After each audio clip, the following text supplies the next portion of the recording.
Somos bienvenidos a tu casa, Señor, y somos bienvenidos a escuchar tu palabra.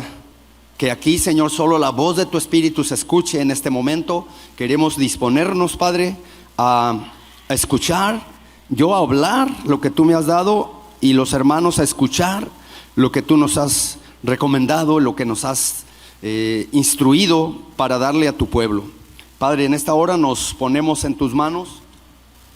Sé que de ti dependemos y que no somos perfectos en ninguna manera, pero tú, Señor, usas nuestra boca, usas nuestro pensamiento, nuestro corazón para alimentar a la congregación. Haznos ver hoy que tú nos amas y que estás con nosotros en toda nuestra vida.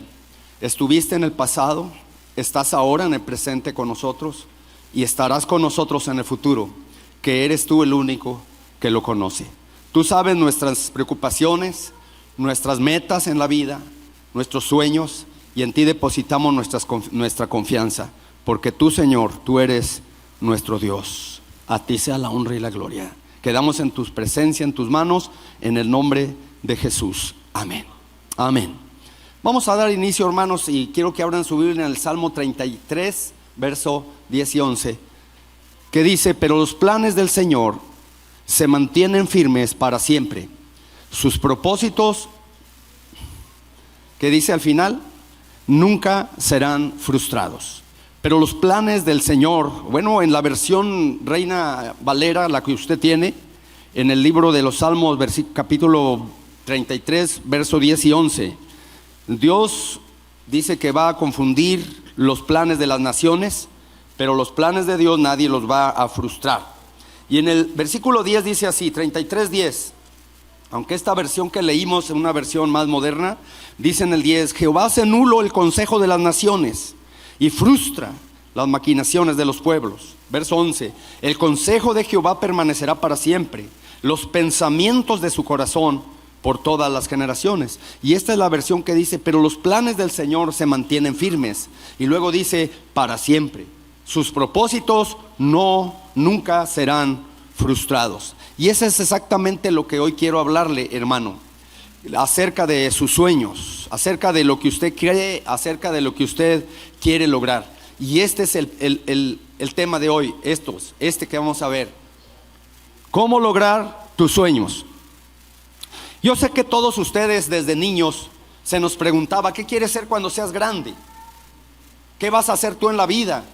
Yo un día me preguntaron en la primaria, creo que estaba en primero o en segundo, pues a mí se me ocurrían cosas y yo les dije: yo voy a ser o quiero ser. Me dijo la maestra Chuyita, así se llamaba: ¿tú qué quieres ser cuando seas grande? Y yo le dije: yo quiero ser presidente de la República. Pues no sabía ni lo que pedía, no sabía ni lo que quería, y gracias a Dios no fui. Gracias a Dios, porque es un gran paquete, hermanos, es tremendo eso. Sin embargo, de niño uno sueña. Y hermanos, yo en la palabra de Dios hallo personajes como José, que fue un hijo muy preferido de su papá, porque les contaré por qué. La historia, hermanos, dice que Jacob, hermanos, trabajó arduamente 7 años por Lea, mejor dicho, por Raquel, y al final de los 7 años pues le dieron a Lea, es decir, le dieron a la mayor, porque la mayor se casaba primero en aquel entonces. Y así que tuvo que trabajar otros 7 años para poder casarse con la que amaba, que era Raquel. Y malamente tuvo 2 mujeres, porque en la Biblia estaba prohibido, tanto en la era patriarcal, mosaica y cristiana, está prohibido tener más de una mujer, porque así lo instituyó Dios. Pero él malamente, hermanos, así fue, se tuvo que casar con Lea, y luego tuvo que casarse con Raquel. Y traían premio a estas mujeres, porque también la sierva, que era Bila y Silpa, la sierva de Lea y la sierva de Raquel, también fueron mujeres de Jacob. Como que en aquel entonces la mujer era como muy menospreciada y todo, como que no valía, como la que la trataban como un objeto. Pero en esta ocasión Jacob se quedó con estas 4 mujeres, y de esas 4 mujeres nacieron las 12 tribus de Israel. Y Dina, que era la 13ª, la única mujer de Jacob, de hija de Jacob. Y saben, hermanos, que de Raquel, como era estéril, no podía tener hijos, hermanos, nada más vino José, y luego después al último vino Benjamín, y en el parto murió la mamá, murió Raquel. Por eso José y Benjamín llegaron a ser los hijos predilectos de Jacob, el papá. Y los demás también los quería y todo, pero eran como medios hermanos, porque eran hijos de otras mamás, o sea, de otras mujeres. Pero dejen decirles algo. ¿Y por qué les digo esto? Porque, hermanos, José nació en una situación así. Y como era el preferido de su padre, pues su padre lo amaba tanto que lo quiso, hermanos, beneficiar y bendecir, y le compró una túnica de colores, que fue, hermanos, el problema con sus hermanos. Porque, hermanos, los 11 hermanos llegaron a odiarlo, no solamente por la túnica de color, sino porque Dios le dio el don de soñar sueños, o de soñar, hermanos. De ahí se le llamó el soñador. Y cuando dice la palabra que tuvo sueños, hermanos, muy tremendos, a muy largo futuro, hermanos, uno de ellos fue que él soñaba, y la Biblia lo dice, que el sol, la luna y las estrellas se inclinaban hacia él. Y luego soñó otro sueño, que había 12 manojos de cebada o de trigo, y 11 de esos manojos se inclinaban ante el de él, como queriéndoles decir a sus hermanos que él iba a llegar a ser grande, y que todos iban a buscarlo, a buscar su favor, y que todos iban a inclinar hacia él. Eso provocó, hermanos, la envidia de todos sus hermanos. Quiero decirles, hermanos, que cuando él soñó esto, Dios estaba proveyendo un futuro para su iglesia, o para su familia, perdón. Nadie le creía, ni siquiera su papá ni sus hermanos. Y sin embargo ese sueño iba a cumplirse, porque cuando Dios da un sueño como este a un joven de 17 años, como era José. ¿Cuántos de aquí tienen 17 años? Míralo, levante la mano. Tú podrías bien ser José. Dios, hermanos, le dio ese sueño, y no se iba a cumplir en un mes, ni un año, ni 10 años, hermanos. Se iba a cumplir mucho más tiempo. Le voy a decir algo, hermanos. Si Dios te ha dado un sueño a ti, ten por seguro que vas a pasar por algunas dificultades, adversidades y vicisitudes en la vida. Si Dios te ha dado un sueño de ser alguien en la vida, de cumplir un propósito de Dios, de llegar a ser algo en la vida para la honra y la gloria de Dios, vas a tener que sufrir un poco o mucho, como José, que tuvo que pasar varios procesos. Los procesos de José, hermanos, fueron tremendos. Por ejemplo, hermanos, la Biblia habla, y yo los resumo en 7 procesos. Por ejemplo, hermanos, el proceso de la envidia de sus hermanos por la túnica de colores. Ellos lo envidiaron y le dijeron: qué ingenuo eres, estás loco, tú cómo vas a señorear con nosotros, mira, eres el predilecto. Y, hermanos, lo llegaron a odiar tanto y a envidiar tanto, porque era el hijo preferido de su papá, que quisieron deshacerse de él. El primer paso de su proceso fue la envidia de sus hermanos. El segundo paso de su proceso fue la cisterna. Lo echaron a un pozo para que allí muriera. De no haber sido por la intervención de Rubén, el mayor, que dijo: sáquenlo mejor, ¿para qué lo vamos a matar? Mejor matemos un cabrito, llenemos de sangre su túnica de colores y llevemos a papá esa túnica para que él crea que ya murió, pero ahí lo vamos a ver qué hacemos con él. Hermanos, el siguiente proceso fue la cisterna, y tuvo que estar humillado bajo tierra. De cuenta que ya estaba muerto, porque estaba bajo tierra. El siguiente proceso, hermano, fue que fue vendido. Se lo vendieron a los ismaelitas, y los ismaelitas se lo vendieron allá a Potifar, el jefe de la guardia de Faraón. Y, hermanos, ese proceso fue duro, porque él, de ser humillado, envidiado, golpeado, hermanos, y humillado por sus hermanos, y luego echado a la cisterna, y luego sacado, y luego no hallaban qué hacer con él, hermanos, se lo vendieron. Igual que a Jesús, casi fue el mismo proceso. Y lo llevaron hasta Egipto, hermanos, para vendérselo a Poti. Voy a decirlo así, con toda confianza. Y después, hermanos, dice la escritura que cuando llegó a la casa de Potifar, la casa de Potifar prosperó, porque, hermanos, Jehová estaba con José. Y si Jehová estaba con José, todo lo que tocaba prosperaba. La casa de Potifar no se preocupaba por nada. Él era el mayordomo, él era el encargado de todo, de cuidar toda la despensa, los animales, la limpieza, todo lo de la casa, él lo hacía. Y Dios estaba con José y prosperó. Así que fue vendido y fue puesto, hermanos, al servicio de Poti. Pero aparte, hermanos, en la casa de Potifar fue, hermanos, tentado. Ese es el cuarto proceso. Fue tentado, hermanos, por la esposa de Potifar. No es que él anduviera mirando, hermanos, codiciando la mujer de su prójimo. Es la mujer de su prójimo la que trató de seducirlo. Y hermanos, yo no creo que la mujer de Potifar estuviera fea. Yo creo que estaba bonita y todo, porque ella también quería, hermanos, acostarse con José. Y fue una tentación para José, hermanos, porque estaban solos. Y allí es donde se nota si de verdad una persona es íntegra, es honesta, es santa, es justa. Cuando tú estás solo y está la tentación y nadie te está viendo. Pero José dijo: ¿cómo voy yo a pecar contra mi Dios? Gloria sea al Señor. Él me está viendo, aunque no esté Poti, está Dios viendo. Y Dios, yo no voy a ofender a Dios. Y prefirió, hermanos, huir, aunque le quitaran la ropa, pero no tener relaciones sexuales con la esposa de Potifar. Sin embargo, hermanos, cayó en ese proceso de sufrir, hermanos, acoso sexual y aparte discriminación, injusticia, porque la mujer de Potifar no se quedó callada, se enojó y se amargó y, hermanos, lo acusó de que él trató de abusar de ella, de que él fue el que la acosó sexualmente, y allá va a dar a la cárcel. Quinto proceso de José. Fue a dar a la cárcel por causa de una mentira, de un falso testimonio que la esposa de Poti inventó. Así que fue encarcelado. El proceso seguía, hermanos. Y en la cárcel sí hizo cosas buenas porque interpretó los sueños del copero y panadero. Pero luego, hermanos, fue olvidado. Cuando salió el copero y vivió para servirle, hermanos, a Faraón, se le olvidó lo que le había encargado a José. Diles que aquí estoy, que yo interpreto los sueños. Se le olvidó por 2 años. Parte del proceso tiene que haber todo esto, hermanos. Tú vas a pasar por envidias, tú vas a pasar por gente que te echó al pozo, tú vas a pasar por gente que te venda, que te traicione, tú vas a pasar por tentaciones para que caigas en el pecado, tú vas a pasar por la cárcel, por encarcelamiento, hermanos, y por ser olvidado de la gente a quien tú ayudaste, a quien tú serviste.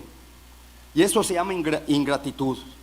Finalmente, la última parte del proceso, que es la séptima, después de la envidia, las cisternas, ser vendido, ser tentado, ser encarcelado, ser olvidado, lo último que pasó fue que tuvo que aprender a perdonar a sus hermanos. Cosa muy difícil para el ser humano. Perdonar lo que te hicieron, todo lo que te hicieron, y perdonar solamente a Jesús. Porque Él dijo: Padre, perdónalos porque no saben lo que hacen. Pero estos sí sabían lo que hacían. También lo que lo crucificaron sabían crucificar y lo que hacían. Pero José tuvo que aprender a perdonar. Y si él no hubiera sido, hermanos, creyente en Jehová Dios, si él no hubiera confiado en Dios, esperado en Dios, él no hubiera hecho lo que hizo, hermanos. Porque él, hermanos, estaba consciente que Dios estaba con él. Y aunque no veía claro el plan de Dios en su vida, sus sueños se iba a cumplir en los momentos, en el tiempo de Dios, no en el tiempo de él. De 17 años llegó a Egipto, y a los 30 fue cuando empezó a ser gobernador de Egipto y a cumplírsele el sueño. Hermanos, esos 13 años pasó un proceso tremendo. A veces hay gente que quiere llegar rápido al sueño, a la meta que Dios le tiene, pero no quiere pasar el proceso, no quiere pagar el precio, no quiere sufrir para llegar, para merecer. Si Dios te ha dado un sueño a ti, Dios hará que se cumpla tu sueño, pero va a ser en su tiempo, no va a ser en el tuyo. Tú nada más lo que tienes es que creerlo y esperar en Él y hacer tu parte. Nuestro sueño es llegar a la presencia de Dios, alabar su santo nombre eternamente. Tienes que aguantar el proceso y pasar por esta vida, por esta tierra. Y tienes que aguantar los dolores y los sufrimientos que significan por ser cristiano. Tienes que aguantar como José aguantó la vara de la aflicción, de la adversidad, de las vicisitudes. ¿Cómo lograr nuestros sueños? Te lo diré. Siguiente. Hay que esperar. Hay que esperar en el Señor. Son tiempos de espera. ¿Pero por qué esperar? Porque aprendemos en la espera a confiar en Dios. No hay otra manera de lograr los sueños más que esperar en el tiempo de Dios. Yo les digo a todos ustedes, los que tengan un sueño, el sueño de ser alguien profesionalmente, el sueño de casarte con alguien, el sueño de tener una familia, el sueño de ser un siervo de Dios, tienes que aprender a esperar en Él. José supo esperar 13 largos años de 365 días al año, por 13, hasta que vino el cumplimiento de su sueño. Y Dios no se equivocó al darle, hermanos, los dos sueños, porque cuando es un sueño, pues todavía puedes dudar, pero cuando son dos, ya es seguro que Dios va a cumplirlo y que es seguro el plan de Dios. Los planes de Dios son perfectos y llegan en el Kairos, el tiempo de Dios. El Cronos es el tiempo de nosotros, es el reloj. El Kairos es el tiempo de Dios. ¿Por qué esperar si es lo más difícil? Porque esperar nos hace ser humildes. Porque esperar nos lleva a tener fe. Porque a esperar nos aprendemos a confiar en Dios. Los planes de las naciones pueden ser frustrados, pero los planes de Dios no. Yo estoy aquí por un sueño. Ven a Nayarit, me dijo el Señor. Y tuve que esperar mucho tiempo para poder venir. Eso lo recibí en 1980. Y hasta 1994, 14 años más, fue cuando llegué aquí, en el 94. Tenemos ya 30 años aquí en Nayarit y todavía no veo el sueño cumplido. Y yo creo que me voy a morir y no lo voy a ver cumplido. Pero el Señor no dijo, lo vas a ver cumplido totalmente. Te pic para Cristo y tú lo vas a ver. Él nomás dijo, vas a ser parte de un proceso de conversión de mucha gente. Y yo te voy a usar y tú vas a servirme toda tu vida y vas a morir. Yo le dije, voy a ir 15 años a Nayarit y me regreso a Coahuila. 15 años ya se cumplieron, hace la mitad de 30. Y luego cuando eso le dije, él se rió, dijo, hijo, allá te vas a morir. Ve comprando el paquete funerario. Casi me traía ¿cómo se llama? La ropa y todo en un ataúd, porque ya no hay regreso. Allá te vas a morir, el ataúd te va a servir para que te entierren. Así son los misioneros. Pero no nos enfoquemos aquí. Hermanos, ¿cómo lograr nuestros sueños? Hay que tener tiempos de espera. Tranquilo, espera en el Señor. 2, hay que aceptar el reto y el desafío, porque va a venir el desafío tan grande que vas a pasar por un pozo, vas a pasar por la cárcel. Pero si tu sueño es real y tú lo amas y crees que Dios te lo dio, nada te podrá detener para alcanzar tu sueño. Tú lo vas a lograr como José, porque Dios le dio a José un sueño. Tú vas a ser alguien grande, tú vas a salvar a tu familia, tú vas a hacer que la nación sea bendecida. Tú eres la cuarta generación de los que yo llamé. La primera generación fue Abraham, la segunda generación fue Isaac, la tercera generación fue Jacob. Y tú, José, eres la cuarta generación y definitiva, porque vas a proteger a la nación, a tu familia, de que se destruya y se acabe. Porque yo le prometí a esta descendencia darle la tierra prometida, la tierra de Canaán, y le prometí que estaría con ellos. Hermanos, José llegó a ser la cuarta generación. La generación de Abraham, hermanos, fue la generación del que caminó con Dios. La generación de Isaac fue una generación que se sacrificó por Dios. La generación de Jacob fue una generación que trabajó muy duro para Dios. Pero la generación de José fue la generación que soñó los sueños de Dios, la verdad de Dios.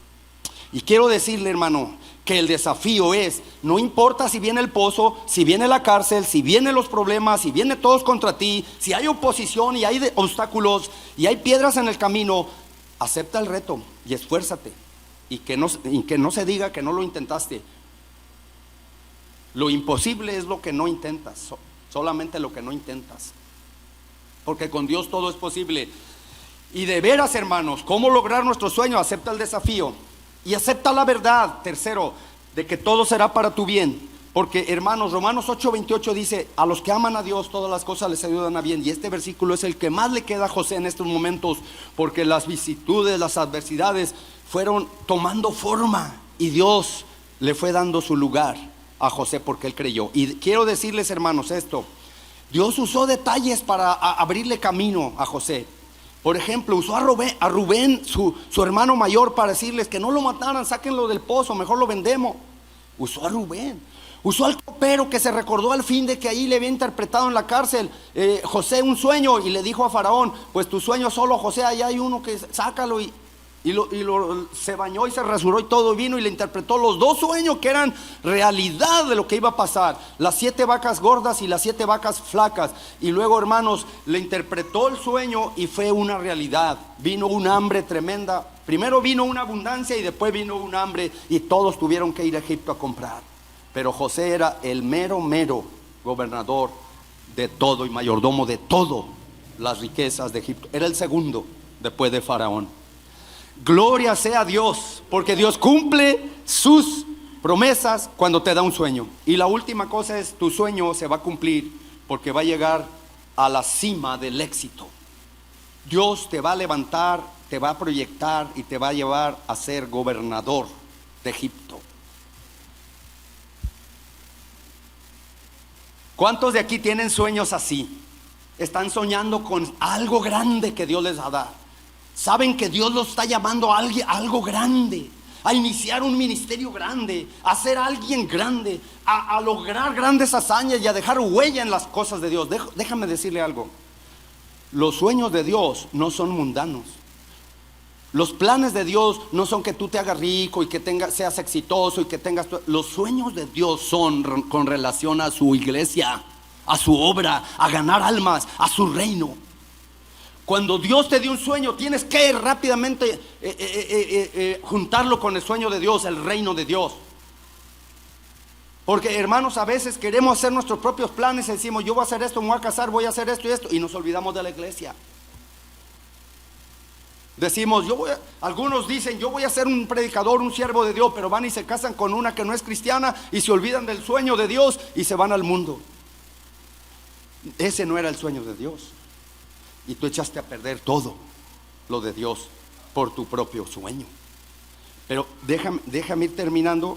Aunque nadie te crea y aunque nadie te aplauda por tu sueño, Dios está aquí para decirte hoy: no renuncies a tus sueños. No son las metas de este año que te propusiste, es algo que tú quieres hacer en tu vida y que crees que tú naciste con ello, que Dios te trajo a este mundo con eso. Cuando conociste a Cristo ya te diste cuenta para qué naciste. Así me pasó a mí. Pero hoy quiero decirte, hermanos, que si tú renuncias a tu sueño, entonces alguien se va a perder. Alguien no va a recibir lo que tú tienes para él, y ese alguien, Dios te va a pedir cuentas de quien podías haberlo ayudado, salvado. ¿Por cuántas almas te va a pedir cuentas Dios por no haberles hablado, por no haber cumplido los sueños de Dios? Quiero decirles, hermanos, algo que pasó antes de que ponga el final. Ya está lista, ¿verdad? Que el reverendo Martin Luther King, un hombre negro que era pastor bautista, estaba ante una multitud, hermanos, en los Estados Unidos, a la mitad de su discurso que había preparado, cuando su esposa Mahalia Jackson, su esposa, le gritó desde la tribuna donde estaba de los oradores y le dijo: háblales del sueño, Martín, háblales del sueño. El reverendo Martin Luther King entró de un salto en la historia y pasó, hermanos, de la prosa a la poesía, del podio al púlpito. El podio es discurso político, pero pasó al púlpito, y estando en la presencia de Dios, entonces dice que él dijo y gritó emocionado: América, tengo un sueño, que mis 4 hijos vivirán un día en una nación en la que no se les juzgará por el color de su piel, sino por el contenido de su carácter. Y todos lo ovacionaron. Ahí fue el principio de la libertad de la esclavitud, que hoy es realidad en los Estados Unidos, porque Martin Luther King creyó en un sueño. Tengo un sueño, América, y lo proclamó: que mis hijos no sean juzgados por ser negros, sino por su carácter. Porque antes no los dejaban subir ni al autobús, o si los dejaban subir, son los de mero atrás, acaban los blancos en adelante. Bien discriminatorio. Y Dios usó grandemente a este hombre que era pastor. Sí, lo mataron porque odiaban, eran racistas, hermanos, pero él logró dejar huella, hermanos, y cumplió el sueño, uno de los grandes sueños de Dios, que es que no haya esclavitud en todo el mundo. Harold Sanders, que es el coronel Sanders, quien inició Kentucky Fried Chicken, dijo: si tuviera que decirle algo al mundo, una moraleja de mi vida, probablemente sería esta: que no renuncies a tus sueños, ni a los 20, ni a los 40, ni a los 65 años, porque tal vez tu barco aún no ha llegado. Harold Sanders. Kenneth Hildebrand dice: el hombre más paupérrimo no es el que no tiene ni un peso, sino el que no tiene un sueño. Ese es el hombre más pobre, más paupérrimo. Es como una gran nave construida para el poderoso mar, pero que intenta navegar en un charco de agua. Siempre recuerda que hay dos clases de personas en este mundo: los realistas y los soñadores. Los realistas saben hacia dónde van. Los soñadores ya han estado allí. Ya lo tienen en su mente y en su corazón. El escritor y humorista Sam Levinson reflexionó sobre su experiencia con sus padres cuando se vinieron de inmigrantes a Estados Unidos. Él dijo: mis padres son inmigrantes y cayeron bajo el hechizo de la leyenda estadounidense de que en las calles pavimentadas, hermanos, están pavimentadas de oro y que los dólares se barren con la escoba. Cuando mi papá llegó a los Estados Unidos, descubrió en realidad tres cosas. Las calles no estaban pavimentadas de oro, número uno. Número dos, las calles ni siquiera estaban pavimentadas. Número tres, y se suponía que él las tenía que pavimentar. No creas que el sueño americano, hermanos, es fácil. Hay que sufrir, para lograr tienes que esperar, tienes que trabajar, tienes que esperar, y tienes que sacrificar, y tienes que humillarte, y tienes que creerlo, y tienes que esperarlo de Dios. Hermanos, todo es posible para el que puede creer, dijo Jesús. Y yo creo que Jesucristo tiene un plan para nosotros como iglesia, y lo estamos realizando. Y esa visión es buscar la salvación de las naciones. Es el plan de Jesús. Y el plan supremo de evangelización de Jesús lo transmitió a 12, y uno le falló. Y fue elegido Matías en lugar de Judas. Y los 12 lograron impactar al mundo con el plan de evangelización de Jesús y de hacer discípulos. Y por eso estamos aquí. ¿Ustedes saben cuál es la visión nuestra? Tepic para Cristo. Voy a hablar de este canto, y este canto es como el de, ¿cómo se le llama? Es como hablando de José. Y se llama Se necesita uno que sueñe. Por favor, hermana, súbale.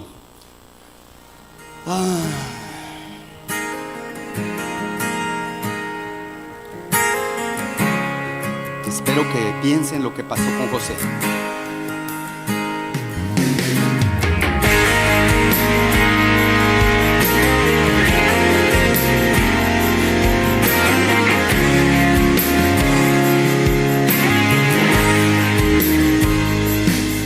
Tal vez José nunca pensó: lo lograré. Tal vez jamás imaginó lo que iba a suceder. Pero en los planes del Señor estaba un día mostrarle lo que haría. Y él pudo creer: tal vez yo no tenga los medios para lograr aquellos planes que el Señor puso en mí. Pero no tengo que tenerlos, solo tengo que creerlos, y Él se encargará de lo demás. Se necesita uno que sueñe para poder mover montañas. Se necesita uno que sueñe para cambiar nuestra nación. Se necesita uno que piense que lo imposible no existe. Sin importar lo que antes fuiste, nos espera algo mejor. Los sueños son semillas que se siembran en el corazón y buscan nacer. Tienen que crecer. Confía en Dios con la mirada puesta enfrente. Yeah. necesita uno que sueñe para enfrentar cualquier gigante. Se necesita uno que sueñe para que vuelva la pasión. Se necesita uno que piense que lo imposible no existe, sin importar lo que antes fuiste. Nos espera algo mejor. Se necesita uno que sueñe. Se necesita uno que sueñe. Se necesita uno que piense que lo imposible no existe, sin importar lo que antes fuiste. Nos espera algo mejor. Que los sueños no se esfumen de tu corazón. Yeah, yeah. Dios le dio un sueño a José. José lo logró. Y tú también lo lograrás. Puestos de pie, hermanos. Este es el mensaje que Dios quiso que hoy le diera para la gloria de Él y para edificación. Hermano, no se aleje de la iglesia, no se aleje del sueño que Dios ha puesto en nosotros. La visión es grande. Participe, involúcrese. Esperen el Señor. Dios va a hacer grandes cosas. Lo hemos visto, lo hemos palpado. Dios va a hacer y está haciendo grandes cosas. Hay que esperar en Él, hay que creer en Él. Dios va a hacer grandes cosas y las está haciendo. Vamos a orar. Padre, hemos hablado tu palabra a la gente que tú trajiste hoy, que es la familia. Nos da gozo saber, Padre, como familia, que tú piensas en nosotros, que tú usas, Padre, nuestra vida para hacer, Padre, alimentar, pastorear y hacer reflexionar nuestra vida para poder mejorar, para poder creerte. Permítenos, Señor, en esta hora, después de haber escuchado este mensaje, poder poner en tus manos nuestros sueños que has puesto en nuestra vida desde que somos cristianos, y que podamos triunfar en todas las áreas de nuestra vida, porque tú deseas nuestro éxito, nuestro bien. Sea en el negocio que emprendimos, sea en la profesión que nos diste, sea en la iglesia y ministerio donde nos pusiste, o sea en cualquier lugar donde estemos, Señor, para ejercer tu ministerio, tu voluntad, que es buena, agradable y perfecta. Nos sigas usando, Señor, como siervos tuyos para tu gloria. Y haz que haya, Padre, prosperidad y bendición como la hubo con José, y podamos, Señor, todo reconocerlo que viene de ti. Porque tú usaste a José y él dijo: los sueños y las interpretaciones son de Jehová Dios, y a ti es la honra y la gloria, Señor, porque en tus manos está el futuro del mundo y nuestro futuro, y tus pensamientos y tus planes son buenos. Gracias porque estamos dentro de ellos, porque nos tomaste en cuenta, porque pensaste en nosotros, tu iglesia, para cumplir tu propósito en esta tierra. Aleluya, gloria a tu nombre. Me gozo en tu presencia, Señor, y oro por tu bendición al término de este culto. Al ir a casa podamos reflexionar y ayudar a la familia y a nuestros hijos, de que todo está en tus manos, Señor, y tú mueves todo para nuestro bien. Gracias, Jesús. Gracias, Padre. Gracias, Señor, en el nombre de Jesús. Amén.